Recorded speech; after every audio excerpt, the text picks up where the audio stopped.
Hello, it's Light Amadi. This is a continuation of my story, and this is the final episode of it. Got into marriage and we started doing marriage together, and in the process of that, I really got to know who I married. I met my husband in August. We never dated for a long time. We got married in March 2025. We met in August 2024. He rushed me. Oh, he did. At some point I'm thinking, was I used? Did they cast a spell on me? I'm a smart woman. I sense things before they happen. But what happened to me that I ignored? I ignored my sensitivities. But then I got into the marriage. The first day my husband ever raised his hand on me was on the 15th of April 2025. That day we went for a wedding, my manager's wedding, and we were coming back. We had gotten home and he said that he wanted to make love to his wife. Of course. Who am I to say no? And in the process of that love making, I saw him record that session. I asked him, why did you record me? He said he wasn't recording. I said, you're recording, because I could hear the beep of a recording video to start. Irritated, and I said I was no longer in the mood, and I just pushed him off to get up. And the next thing I saw on my face were 3 dirty slaps. Immediately after, he pushed me outside the door and locked me out, naked. Minutes later, he opened the door and asked me to come inside with a knife in his hand. Fear gripped me. I was scared for myself. The next morning, I couldn't even sleep. The next morning, I woke up, I called the parents, I called the uncle, I told them what he did. They did peace talk, solved the issue. We continued marriage. Barely 2 months after that day, we had a misunderstanding. And the next thing was someone's hand on my neck, pinned to the wall, strangling life out of me. The video is there. I called the same people. I told them. They did peace talk again. We continued marriage. The third time he attempted, he slapped me. This is a man that when he gets angry, he just wants to hit something. Sometimes I wonder, did I get married to a madman?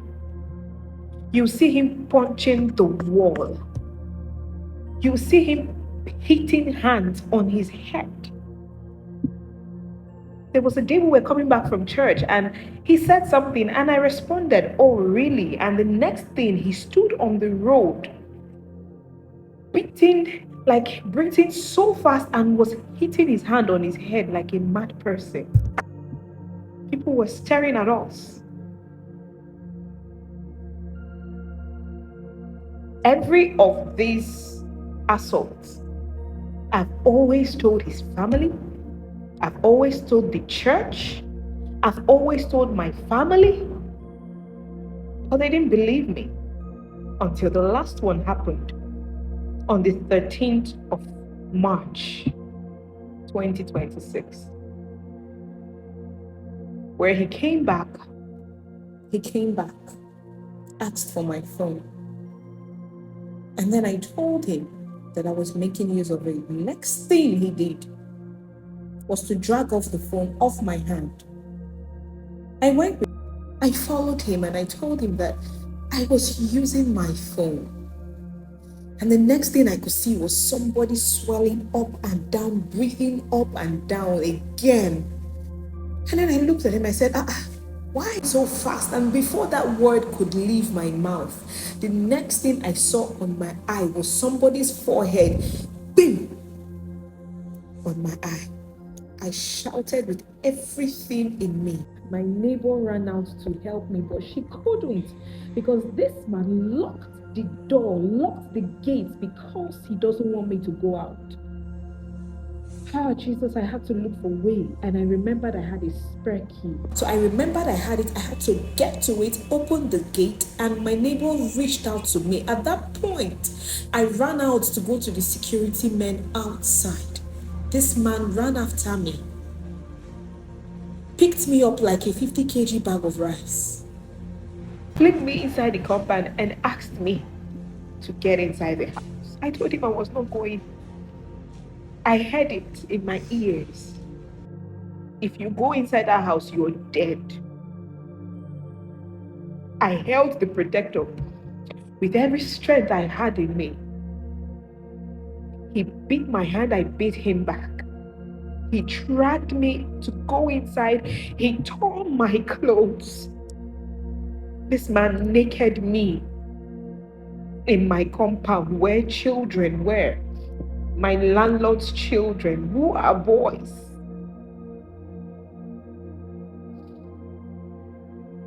Beat me up.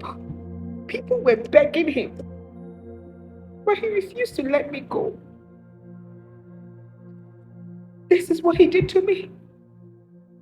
I was naked. I wish I can share that video of myself being naked. At that point, I knew that was it for me. And he hid my phone because he didn't want me to call anybody. But God being so kind, I know my father's number offhand, and I had to use my neighbor's phone to call him for help. My father came there that night and saw for himself firsthand. I had to go save myself to be alive for me. I have invested. I have thrived. I have supported. I have covered this man. And all he did was deceive me, lie to me. He never told me he had a heart condition before I married him, only to find out in marriage.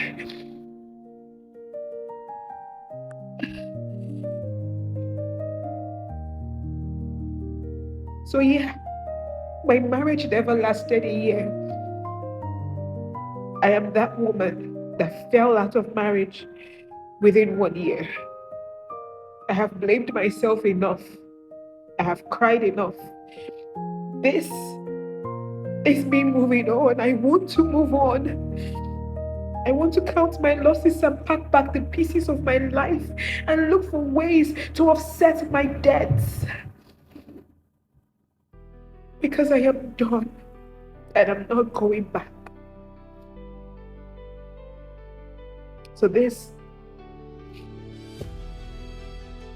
is my story. And if you're out there, I hope and pray you learn from my story. Because you never can tell who is who. Never.